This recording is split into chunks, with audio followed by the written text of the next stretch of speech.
So my name is Rick Jester. I do kind of the technical education here at Toshiba Global Commerce. So we are using Instruqt for all of our education for our newest product, and we're using it to teach people how to configure it, how to use it, and how to even do development work on it.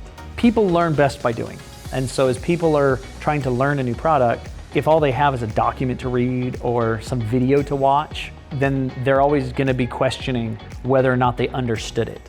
But by having a hands-on environment, especially one that verifies and tells them, yes, you did it right, then they feel confident in that they know what they're doing and that they've learned what they should have learned. Prior to Instruqt, either we had to get clients to come here and spend a week prepping and setting up with all of the equipment that they would need, or it was shipping thousands of dollars worth of equipment to a site where we would then meet with that client.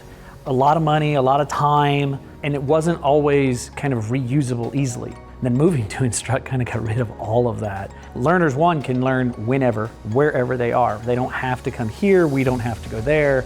We can easily set up the environment and they can just start learning. I mean, we don't have to ship everything everywhere and then the time of setting it all up and making it work.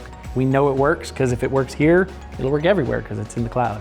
Just that ability in and of itself is worth, it's priceless. Instruqt had a lot of stuff kind of ready to go for us, and the help and support we got through the trial. We ran into a couple hiccups here and there, and they just stepped right up and they said, sure, we'll get that solved for you. Like, no question. We weren't even a paying customer at the time, and they were still giving us great support and helping us out. And so those things kind of really helped to solidify our choice to go with Instruqt.